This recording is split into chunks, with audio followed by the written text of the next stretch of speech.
Hello and welcome to EPR with your favorite environmental enthusiasts, Nic and Laura. On today's episode, Laura and I talk about me becoming an uncle. We talked to Dr. Ellen Prager about writing, science communication, and her very cool undersea research. And finally, despite their name, sea lions are descended from a terrestrial bear-like ancestor. But I'm not really sure how I feel about the term sea bears, so I guess we'll keep it as is. Sea bears sound so much worse than sea lions, and I don't know why. Yeah. It's like a monster. Yeah. So let's keep it sea lions. Yeah. Hit that music.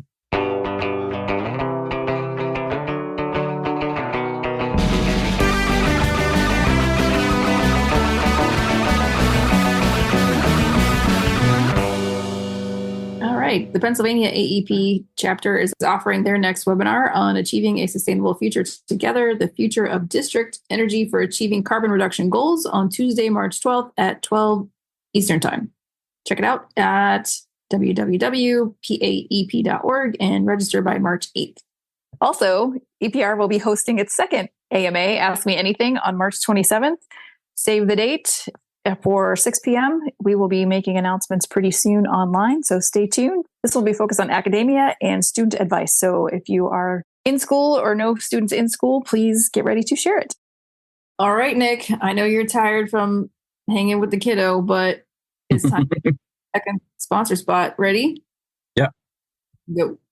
All right. So, we all have enemies, right? Everyone's got enemies. And you kind of wish that you could get rid of them. And, we have a new service. It's called isopods. And so what we do is we take your enemies and we put them in pods and launch them into space. And there's absolutely, it's not a crime because they're still alive. And, it's not kidnapping because they're in space where there are no rules. So if you just go to www.isopods.com, we will take care of all of your enemies.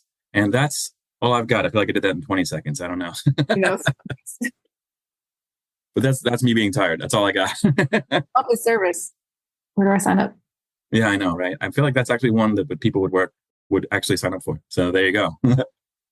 For better or worse. Great. Awesome. Nice job. If you would like to hear an actual sponsor on here or be the actual, I guess you wouldn't want to hear it necessarily. Like that's what everyone maybe. I listen to podcasts just for the sponsors, actually. Nowadays. Yeah, let's just make a podcast that's nothing but sponsorship. If you would like your company to be the one people listen to on here, please hit us up. Check out the website at environmentalprofessionalsradio.com. And now let's get to our segment. Congratulations. What's it like being first time uncle? Oh, man. So, okay. My brother is had his first kid. Beautiful Aurora Breyer, wonderful, happy, healthy. Everyone's healthy. I think there's some sleep deprivation setting in, but yeah, it was really, really exciting. I would say, truthfully, like my best friend has 3 kids. So I've been Uncle Nic for a while, but this will be my brother's first kid. It's very, very cute. It's adorable. And seeing him, knowing who he is and seeing him be a dad is one of the, it's very joyful, but it's also very funny. It's like, I've seen him make so many mistakes in his life and, even in an amusing way. So it's really fun to see him care so much. And the love that he already has for the kid is incredible. So it's really great to see. But you're an auntie as well, right? Oh, yeah. Yeah. See, that's like, it's old news. Mine are grown. I do remember my first nephew was born, though. Like, he's the most beautiful thing. Well, so, okay. Well, give me some advice then. Like, as an uncle, and what do I need to do? What's my role and my charge, so to speak? Oh, well, my first answer is always going to just be a good role model. Mm-hmm. And, I think for me, the role of like aunts and uncles is like just a different view of adults for kids. Like that's, I think at some point kids need different views than outside their whole family. But at first they see their parents and then and they might see their grandparents, but outside of that, and grandparents don't count because they don't act like their normal human selves. They're like, you can have anything you want. Blah. Right. They're not good role models when you're little. But when they get a little bit older, then their next round of influence is usually aunts and uncles, cousins. And then, at some point they need to have other adults in their life. But, you're that first thing. And especially it's really hard for kids to see their parents as anything but parents. Right.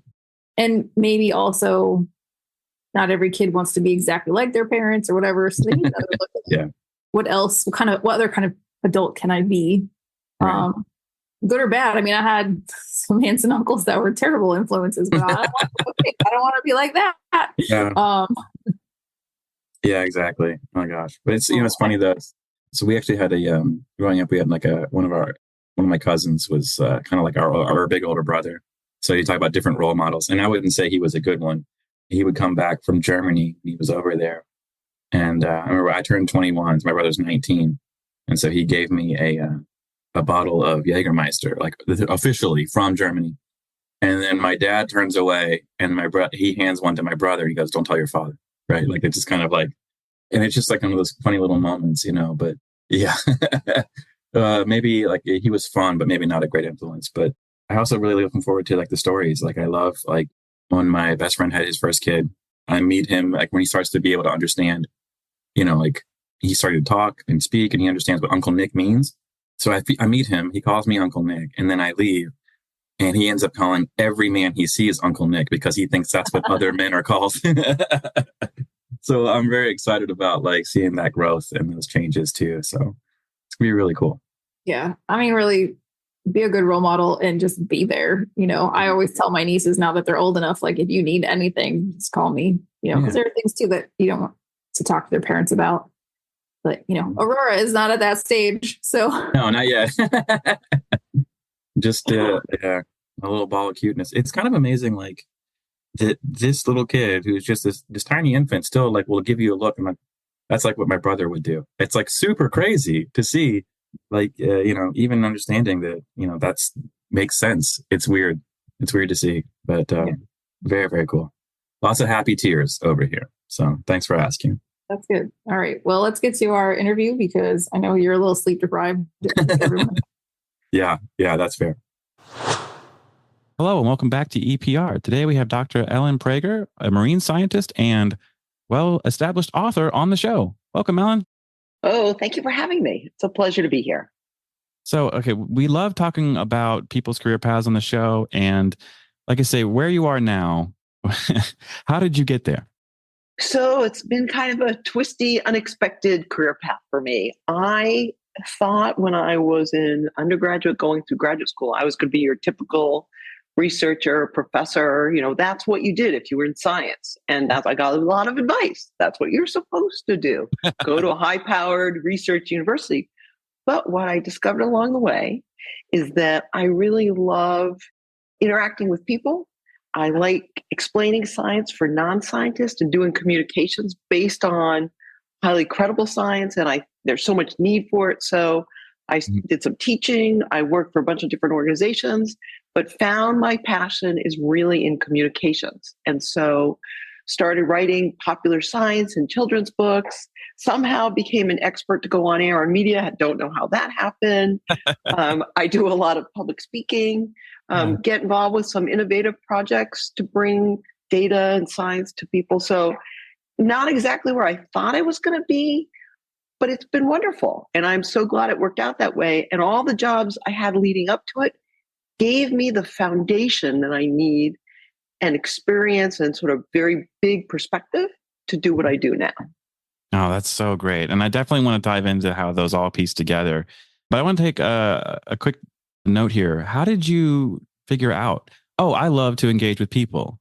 Like, where did that come from? That's a really good question. I'm not sure. I think I started giving talks with the public, visiting classrooms. I was teaching undergrads for a little while. And not only did I enjoy it, I was inspired by it. And I think it's a strength. People really, I like to put a lot of humor into my talks, and I make it very interactive. I don't like to just stand up and talk to people. I like to give and take and, make people laugh and ask questions. And so it was not just that, I think I'm good at it, but also it was really inspiring for me to see the reaction in the audience, to get questions. I've had kids come running up to me and give me hugs after talks about books. When I've gotten foundation grants to give books to kids, and their response has just been so good. So it's not something I had to really think about. It was pretty clear that, not only I think I'm pretty good at it, but I really enjoy it. Oh, that's so fun. And it's funny. So I have a psychology undergrad and a biology grad degree. So I always joke that I'm a biologist that knows how to talk to people. Right. But like, that's kind of the same thing, right? Like, or it's like just this joy that you have. And I'm like, so that was one degree kind of led to another degree, led to, I'm hosting a podcast and I'm talking about science and all this other fun stuff. Right. So you say you have all these other career building blocks, like what about those careers kind of gave you that foundation? How did you don't have to go through each one, but to give me a couple examples. Well, some examples. Well, certainly teaching oceanography for Sea Education Association, I got to see what worked and what didn't when you're trying to teach sometimes complex principles to undergraduates and some who were not science majors. So, and I worked with other scientists and I could see what effective techniques they had. I worked with the U.S. Geological Survey doing research, and that, really helps understand the research process, what goes into coming up with good results. And I was the assistant dean at the University of Miami's Rosenstiel School, and I ended up doing work in Washington, D.C. So I got to see a global picture about science, policy, and science, how it works. And I got to see a much bigger picture than when you're a researcher, you tend to focus on very narrow areas usually.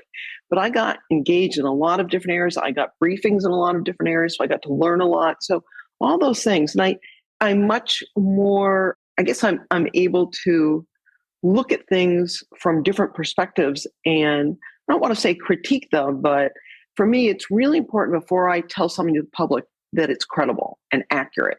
And there's, I don't have big questions about it. And sometimes I'll read something, I'm like, well, I don't really think that's quite true. And so I'm not going to pass it on. Right. So I think, again, that background and all those different perspectives really helps with that. Yeah. Oh, that's great. Yeah. And it's funny because reading really informs writing, I think, a lot of ways. And so absolutely. Yeah. Yeah. And you are what I would call a prolific writer, and you kind of have to be in the science field sometimes anyway. But I mean, you have scientific journals, public oriented magazines, multiple books, all of them are a little bit different, but they all have to have some value to you. So how do you prepare? How do you write? Because that's always one that I think is really challenging for a lot of people. Yeah. So first of all, you are 100% right. When I get asked by people about how do you write, what can I do to become a writer? The first thing is read. Yeah. Read. Not only do you have to educate yourself about whatever the topic is, whatever, but you also have to find your style. What do you like? What's the tone that you like? What's the pace that you like? And you get that from reading. You can't really get that other ways. It's really important. For me, writing, I don't want to say it became 100% natural, but I got a really great education when I was young in a public high school. And then I went to Wesleyan University in Connecticut. And there, I had to write as an undergraduate. And then I even went into graduate school with really good writing skills. And it helped me a lot. I actually had professors who asked me help write things for them. So that, and that was very technical. But what I discovered is that I love writing non-technical stuff. And so I'm just like everybody else. There are days when I'm like, oh my God, the paper's blank and I can't write anything. Yeah. Where's it going to come from? Right. So I have bad days and good days. And then there's other days where you're on a roll and you're like, also you look up and it's dark out and you've been writing. Yeah. So, but I really enjoy the process. And sometimes it's funny when I finish with a book and it's about to come out, or I hand the manuscript in. I'm kind of at that stage now. I hand a manuscript. Sometimes I'm sort of sad because I like, and I'm a rewriter. I know the first thing I put on the paper, terrible. I'm all about going back, rewriting it, massaging it, putting in new words, thinking. And when I had one professor, unfortunately, he's passed away now. His name is Bob Ginsberg. He was like the father of coral reef geology. And I'll never forget, my first paper for his class came back red marked everywhere. And I was like, oh, but he told me, and I'll never guess, he said, he'd point to a word. He goes, are you sure that's the word you want to use? Yeah. Are you sure the meaning of that word is exactly what you want to say? And I've never forgotten that. So I actually now, I'll be writing and I'll put a word, I'm like, that's not the right word. Yeah. I have to figure, and truthfully, it's kind of fun. Yeah. So sure. So I really do enjoy the writing process, and especially if I can make it fun or funny or, somehow engage people in a way they might not expect. I really do enjoy it. But as I said, I also have bad days when I always say the juices aren't flowing. There's the creativity that it's just not happening. And that happens to everybody. So, oh yeah, of course. And I love it because it's like, it's like a puzzle, right? Everything. Right. There are days where you're like, I'm getting all these pieces, or even like when you write out, you have the frame, right? You work on the outside, you go, I got the frame, but now everything in the middle is blue. How do I get these pieces together? And yeah, I love that part of the writing process too. And like figuring out that sentence or that paragraph, and you're like, I did it. Yeah. I did it. It was funny. Yeah, it was really funny. So when I've also written some like eco adventures for middle graders. There are fiction books that incorporate science and humor adventure. And there've been a couple times when I've written it's a story, so it's very different than writing nonfiction. Mm-hmm. And I'll write the story and I'll be all excited. And I remember one point I got my characters into a predicament where I was like, oh my God, I have no idea how to get them out of this situation. Right. The bad guys and I think they were trapped on a cargo ship or something. I was like, oh, what have I done? And so it took me like 2 weeks. And I remember going out for a run or something. And also, I was like, if I just change these two things early on in the book, I can do it. I know what to do. But it was literally like 2 weeks of, oh my God, what have I done? How am I going to get them out of this situation? So it's that's part of it is fun too. Oh, of course. And so, okay, so let's talk about those books a little bit. Like, so you have, was it your most recent novels, Escape Undersea, and is that the one you're talking about that you had to? No, so I have two series for middle graders. One is called Tristan Hunt and the Sea Guardians. The first one's The Shark Whisperer. And then I have the Wonderlist Adventures. And one is Escape Galapagos, Escape Greenland, and then Escape Undersea. Yeah. So that predicament was in, I think it was a book called Stingray City, which is the third book in the Tristan Hunt series. But it happens on smaller scales too when you're writing fiction, especially because the truth is I'm not somebody who makes really detailed outlines and then follows and knows exactly what's going to happen. I'm kind of more of a fly by the seat of my pants, like, oh yeah, let's see what happens next. Right. Oh, that's really fun though. And like I say, the style suits you. I think that's a lot of times people think that there's only one way to do something, And I know you have a career of seeing that there's many different ways of doing many different things. And it's kind of a joy of being like getting that generalist experience. So yeah. Okay. So we talked a little bit about your writing. I really have to talk to you about the Galapagos. I've been, and it is one of the most wonderful places in the world. It is. So what's your experience with the Galapagos and how did you turn that into something new? So in the 1980s, I got to go to the Galapagos for about 2 months to study the impact of El Nino on corals with one of the world's most forefront coral biologists in the world. I mean, amazing Dr. Peter Glynn and his team. And so I went to help them with the diving and doing some research. So I was there for 2 months, loved it. It was fantastic. A little bit rough back then, 1980s. There wasn't much there. But then Celebrity Cruises was bringing a ship into the Galapagos, and I had done some work with Royal Caribbean on one of their ships, building a lab, and they, since they knew I'd been to the Galapagos and knew it a little bit, knew the science, they invited me to come down and review their programming and the ship and the safety, because I also do water safety. And long story short, I ended up being a science advisor for their expedition ships for about 15 years. Just recently kind of stopped doing that, but love the Galapagos. I mean, it's not just the unusual mix of animals and some that are unique and found nowhere else, like the marine iguanas or some of the birds, but they're so well protected and they're acclimated to humans. And I'm sure they're not afraid of you. So sea lions will come and play with you. Right? Sea lions. Birds are laying their chicks in the trails and you have to go around them and you get to see behaviors and see things that you will never see anywhere else because they're so well protected. They're just not afraid. And so you see natural behaviors and you can't touch them. You can't get too close. But boy, it is just spectacular. It really is. And those sea lions, I'm telling you, that was probably the most fun and amusing thing. Yeah. Because, we're there. I remember being there and like, I'm underwater and doing my snorkel thing and the sea lion, and I know it's an audio medium, but it just stares at me. Right. Floating by, and I'm like, I feel like I'm watching a meme in real life, like as it's rolling by, they love to they'll swim right up to here and they'll blow bubbles in your face. Yeah. Or, and so for any of your listeners, I'll tell them a little trick. Oh. If you're ever in the Galapagos and there's sea lions that seem a little playful, if you actually do a surface dive down and you sort of twist around or roll on, they will come down and play with you. And they'll somersault and swim around you and somersault. I don't care how old you are. It's one of the best things. I once showed this guy who must have been in his late 70s, and he went down, started twirling, those sea lions were swimming around, somersault. He came up and he was giggling like a little girl. It was just the most pure joy of having that interaction. Oh, it was so much. I almost brought tears to my eyes. It was so much fun. That's so wonderful. That's great. And truthfully, they are extremely playful. You will see them quite literally doing all over. Yeah.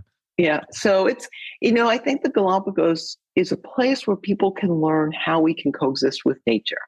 You come away understanding that there's a way to do it better than we have. And, hopefully that's what people come away with and wanting to be better stewards of the natural world.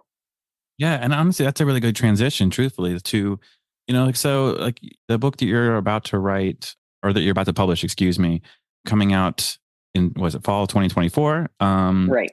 Megalodons, mermaids, and the climate change, fact versus fiction. So obviously there's a lot of conversation about climate change and about being good stewards to the environment. So before we dive into the book, what does that mean to you? Being good stewards? Yeah. Well, it means a lot right now. I mean, there's simple things like, not disposing of your plastics in the right way, using less plastic. Yeah. Worried about invasive species, not using too much water. There's small things, but climate change is it literally is a crisis at this point. Yeah. But I don't want people to think it's doom and gloom totally. We know what to do about climate change. We know what the problem is. It's carbon dioxide in the atmosphere. We know we have to cut emissions. We know how to do it. There are a lot of things, and there's actually some exciting opportunities there. So it's all about taking action at this point. It's not sitting back and saying, woe is me, or, this is terrible. We know what to do.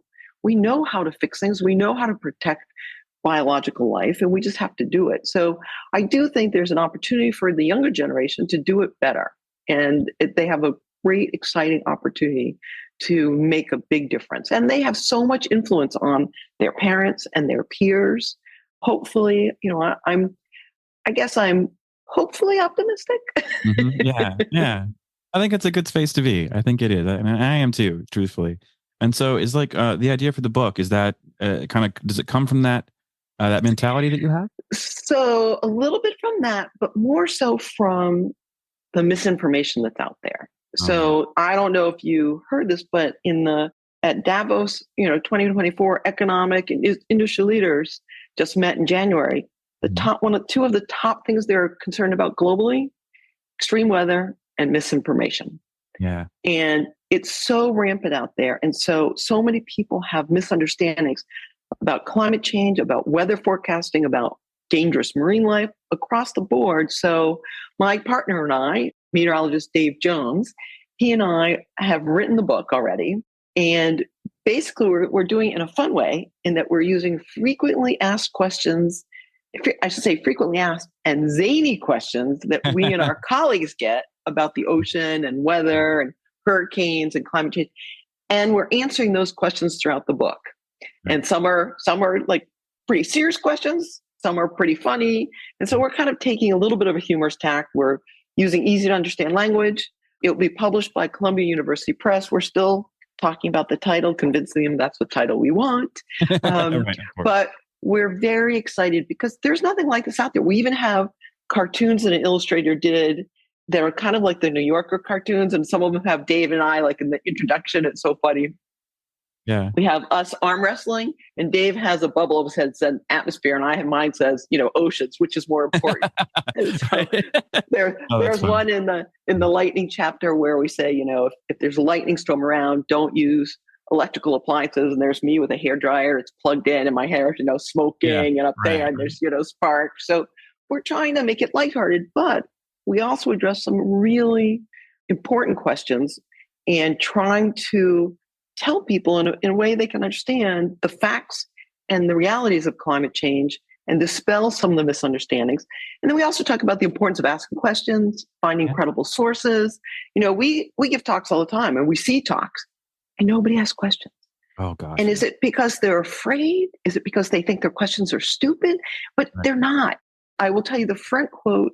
Well, it's not a quote because I wrote it, but in the front of the book, my favorite sort of sentence is, questions are the lifeblood of learning. How do you learn if you don't ask questions? Yeah. So that's kind of what the book is about. Oh, that's so interesting. And it's not even, I think, just asking questions. I think it's true, but it's being able to understand, like credible sources, right? When you talk about credible sources, it's easy for people to write something that looks credible, but isn't. Right. And so there's that level of comprehension. And that's something I struggle with. It's like, even dealing with, talking with some of my family members, getting articles that they send me. And I say, well, this is interesting. Here are some other things that are also interesting. And trying not to be like, well, this is wrong. This isn't done very well. So how do you get people to see those credible sources? What advice do you give? Well, so first of all, the question is, where is that information coming from? Mm-hmm. Is that person an expert? There's a cartoon that I'm just going to leave it to your imagination about somebody asking a veterinarian about climate change, and the veterinarian's doing some of his classic work. Right. And we say, that's probably not the person you should be asking about climate change. And so the first question is, where's the information coming from? And what is it based on? We're scientists, so we're looking for data. We want data. You can, the fun part of this, we say, okay, you want to tell us that dinosaurs and humans lived at the same time. Okay, we're open. Show us the data. Show us a geologic formation where you find the bones of humans and dinosaurs at the same time. Right. Show us evidence. Do you have fossils of dinosaurs that had human bones because they were eating them? Show us the data, and we'll have that discussion. And so, the questions of where's the information come from? Who's that source? Do they have another agenda? What is it? And what is that information based on? Is it just somebody's belief, or is it actual data? So those are some of the things that we talk a little bit about in the book. Yeah. Oh, yeah. Which is really great. I think it's one of the most fascinating parts about the science community, right? There's always a need for critique. And I think it's always very fair. It's easy to say, well, we're doing everything right. We've always done everything right, and that's not fair and it's not true. But the ability to reflect, I think, is really, I don't know, for me, it's one of the reasons I love it, is because we can admit when we made a mistake. And I think that's cool. Well, yeah, it's really interesting. Also, science is an evolving process. You start, one stage. And as you learn more, your understanding changes. We're continually learning more and changing the way we think about things. There's nothing wrong with that. And I think sometimes, people think, oh, well, the scientists were lying to us. No, they weren't lying to you. They gave you, information on the best understanding of the data that we had up until that point, but it can change. So that is an important process for people to understand. Oh, 100%. I mean, heck, I have to go back half a bit to what we talked about earlier. Did you say that you helped build a lab on a cruise ship? Did I hear that right? So when I was at the University of Miami, we helped build an ocean and atmospheric lab on the Explorer of the Seas for Royal Caribbean. Yeah, so that was pretty cool. So see, I mean, I had no idea that even happened. Oh yeah, it was great. I'm assuming it's still running. I don't know for sure if it is, but we worked with scientists and put instruments on board the top of the ship. And so they were collecting data. We had things under the hull where we were collecting, as the ship ran, we were collecting ocean current data, information about the water. And then we would bring guests into the lab, show them around. And we had a lecture series. I think that they're still collecting some data. I think some of the programs shifted, but it was a very novel thing at the time. And it was pretty exciting. That is really cool. I mean, and like I say, you've done a lot of really cool research. And do I have to say that you lived in an underwater lab? I did. I lived. It's still operating, the Aquarius Reef Base off of Key Largo. It's about 2.5 miles offshore, based in 60 feet. And I was their chief scientist for a couple of years, but I also was fortunate to do 2 missions where I lived in the undersea lab for a week up to 2 weeks. And then what it allows you to do is you get to dive 6 to 9 hours a day down to 100 feet to do research, experiments, studies. And then after you're done, you go through decompression and come up to the surface. So the fact that you're living at about 50 feet allows you to dive all day. Right. And then you go through decompression at the end to come back to the surface. So what kind of experiments were you doing? Like, what were you looking for? So on my missions, we did one mission. We were doing very in-depth surveys of corals and algae at different depths along transects so that they can compare them a couple times a year. Over the years, you could see how things were changing, which was very important. We did fish surveys, and then we did some experiments on corals. And then one mission, or the other mission I did was more education and sort of communication. We were working with Bob Ballard's Jason project, and we were doing 5 live shows a day from underwater. And it was really funny because he was in Houston, and we have on our headset because you were doing the same show every day, 5 times a day, and then they would shift the next day. But we got kind of bored, so we started playing practical jokes. Poor producers and directors.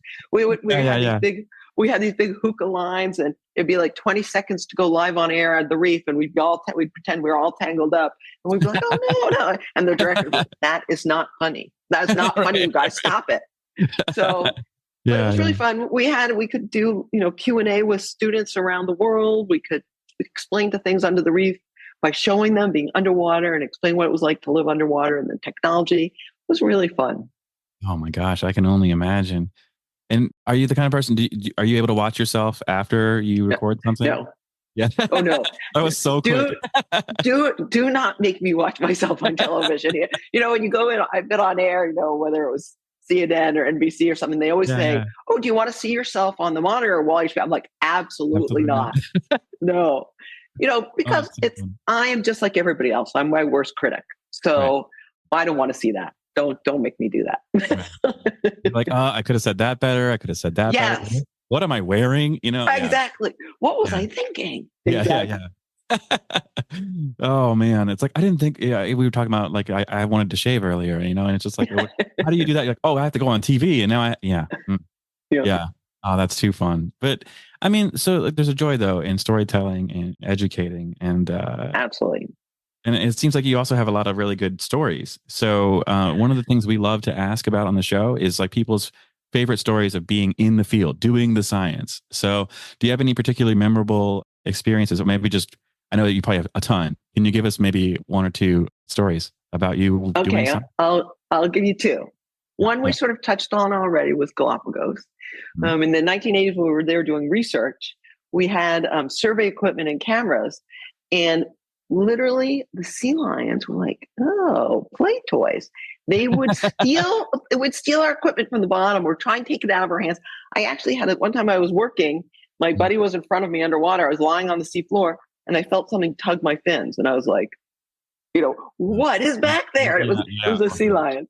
Oh. So that is one of my favorite stories. I also got chased out of the water by a bull sea lion who didn't want us in the water. We were in its territory, and what they'll do is, they're big.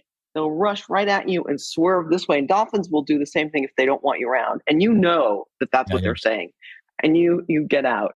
Let's see, maybe from living underwater, 2 quick stories. One, there were some Goliath groupers that used to hang out. And these were giant fish, bigger than me. Yeah. And somehow they took a liking to one of the technicians. And you'd go out and they'd come up and rub up against you, and they'd like open their mouths, and you'd be like, they were very friendly, but you're right. Yeah. Still nervous. You're like, what are you doing to these fish? So we had to have a policy like no hugging the groupers because you don't really want to be touching them. Right. So, but then a funny story, not so much about the research, but about living underwater. Everybody loves this one. So for some reason, your taste buds don't work when you're living at high pressure under the water. Really? Supposedly it's the same. It's supposedly the same and true as in space for astronauts. Your taste buds, we don't really know why it doesn't work. Interesting. So, we put hot sauce and things. One day, somebody sent us down in these pots, these special pots, a lemon meringue pie. We're like, oh, that sounds great, Yeah.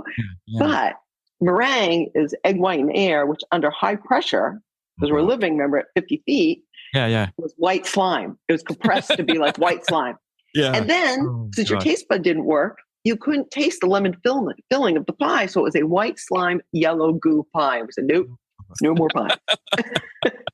So, yeah, that sounds awful. It was awful. But, some of the things that happen while you're living underwater are very funny. And you're working, if you're doing it right, you're working really hard. You're diving a lot, even though the water's warm, it's cold, and you're, doing communications and data processing. So for me, you have to go down there with people with a good sense of humor, because you want to have some fun at the same time. Yeah, I mean, I think joy is a magic elixir, right? It just makes things better, It does. It's like even small things, like you're doing the data processing. You're like, oh, this is so terribly boring. But what if I make a beat to what I'm doing, and all of a sudden I'm singing, and I don't even know why, but here I am, and it's just, some silly things like that. So yeah, it's so true. Well, when Dave and I, when this book comes out, we've already done one talk together, and we're really hoping we're actually trying to raise some funds to do like a speaking tour, because we have so much fun, giving talks together, because people don't expect some of the things. Like, I was like, I gave a little bit, and then I said, anybody have questions? And Dave is in the audience. I said, handsome young man in the back. And he comes up and he comes up and like stepped right in front of me. And it's like, and I'm like behind him going like, right. Yeah. We have this great sort of stick between us, which we just love to laugh, truthfully. Yeah. And so we really look forward to getting out there with this book and being able to, interact with the audience. Dave is a former broadcast meteorologist, so he was on air at NBC4 in Washington for 10 years. So he's a bit of a ham, I will say, but he's great with people. And so we just have so much fun. And it's one thing we're really looking forward to is hopefully getting out there and doing a bunch of speaking engagements. Yeah. And like I say, some of the people we listen to this on the show, we talk a lot about public speaking, actually, because it's something that people never think they're going to need it. They're like, oh, I don't have to speak in public. I never have to do that. And then they say your career yourself, you're fast forward, and that's like, a lot of what you do. So first of all, do you still get nervous when you go on? It's funny. I don't normally get nervous, but every once in a while, and I don't know why that is, but every once in a while also I'll be like, yeah, I'm kind of nervous. And I think that's a good thing. I think if you're nervous, it just means you want to do a good job. Right. So it doesn't worry me if I get nervous. Typically, even if I'm nervous, as soon as I get up there within 5 minutes, I'm very comfortable. We love interacting with people on stage. We're always say, ask me anything. Maybe I can't answer it. It doesn't matter. But I think the nerves, if you're not nervous a little bit, maybe, you're overconfident or something. But I think it also obviously depends on your audience, who the audience is. So I still get nervous sometimes, but it goes away pretty quick. Yeah. So then what advice would you give to somebody who's, going to be doing this for the first time, their first time in front of a camera? What would you tell them? So in front of a camera, public speaking in front of an audience versus on camera are two different things. Yes. Right. But both of them, you need to think about, what's your message? What are you trying to get across? Practice. If you haven't done a lot of public speaking, get some friends or, somebody that you can practice in front of. And I guess the biggest thing is really who's your audience. Before you put your talk together or you even think about what you're going to say on camera or in front of an audience, who are they? What do they care about? How can they relate to what you're saying? What level of understanding they have? It's all about who your audience is. That's, I think, the biggest piece of advice is know your audience before you start. And, scientists, they love the technical details. But when you're talking to the public, you usually don't need those technical details. And so when you're talking to those audiences, it's not about what you want to say. It's what they will understand and engage them. And that's, a very different thing. I think sometimes, people learn to give talks and it's all about, well, here's what I want to say. Here's how I want to. No, think about what your audience needs to hear. Yeah. Which is a little bit different. Oh, that's such a good piece of advice. Like I've had, brilliant people talk to me and say, all right, we're going to go out in public with all this scientific information. Let's give them every single thing we got. I'm like, okay, what do you mean by every single thing you got? Like, we're going to give them just scientific names of all these species, and I'm like, no. You're just like, if you say Procyon lotor instead of raccoon, you've lost everything. Like you've lost them immediately. And it's just like, I was like, but we have all this information. I'm like, yeah. And you can give that to them in like an appendix or something. You don't have to say, right up front, we're very smart, so you should listen to us, which is just, nobody wants to hear. That's right. That's 100% true. And one time I was talking to some scientists, giving them training about dealing with the media or Congress, giving talk. And they said, and they said, so what if they cut me off before I get to my point? Because in science, you're taught to do an abstract, but you do an introduction, you talk about your methods, and then you get to your conclusions. So I was like, I leaned in, I said, give your conclusions first. And they were like, oh. Yeah. Right? Yeah. And I always say, if you have a big point you want to make it up front and you can repeat it. There's nothing wrong with repeating it. No. But that's such a different way of thinking than what you're taught in terms of science. And I actually think it's a real weakness in the education system of how we teach upcoming scientists how to present their data. Oh, that's a really good point. Like, yeah, as one of the things, even so in my career field, I'm in environmental policy, right? And environmental policy is technical writing, but it is nothing like scientific writing. And a lot of our technical writing is taking scientific writing and making it palatable to the public. That's the kind of the process. Right. And when people come out of school, most of the time, not always, but most of the time, I'm like, my first comment before you even send this to me is, don't try to impress me. I get that you have a really good vocabulary. That's not what I want. If you have a one word that is 7 syllables, I'm not even going to read this. Like, and neither will anyone else. Right. So, yeah, I mean, how do we, and I think some of what you're doing is kind of already addressing this, but how do we get better at that piece? Because I agree with you. I think it's a need. So we invest a ton in research. We invest so much in, like, I'll give you for communications, what we're doing with this combating misinformation. There's a lot of funding out there to do the research on where misinformation comes from. Right. There's not a lot of money to combat it through communications. And so I think we have to invest in communications training of scientists to work with the public. And there needs to be funding. I mean, we're sort of scrambling around to pay for what we're doing because we're not promoting an agenda. We're not, promoting a specific organization. And so there needs to be more funding for people to reach out to the public, to explain science in a way that they can understand and is engaging, but isn't tied into any agenda or a specific organization necessarily. So I think we haven't invested in it. We haven't invested in training. Graduate students should go through science communications training, how to work with the media. And so there needs to be investment in those things. That's a really great thing. I wish I had that. That'd have been really cool. I would have loved that. Yeah, it would be great. Yeah. And okay, so I know we're kind of getting close to the end of time here, and I hate to break and let you go. We'll just keep you here forever. Well, you can't leave. This is your new home. No. But before we do that, we love to ask our guests a little bit about themselves too, right? So not just the science part of it, but we love to ask what people's hobbies are. And you recently purchased a home with a garden for the very first time. So what's that been like? Well, so it's really fun. So I love being outdoors. I swim and cycle and walking, running, whatever. Anything I can do outside. I love it. But I haven't had a garden. I've never had a garden myself. And so recently bought a home with Dave in Annapolis, Maryland.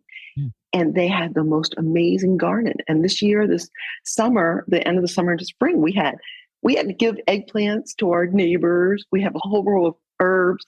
And I love going out there. It's like reconnecting with nature and growing things and sustainability and the seasons. And it is, I guess it's another way of connecting with nature. And the outside world is being part of that growing and producing food. And right now we're having problems with the squirrels because they say squirrels bury their nuts. No, they don't bury their nuts. They're like digging holes up everywhere, searching for nuts. Okay, so maybe they buried them, but they don't remember where they buried them. Yeah.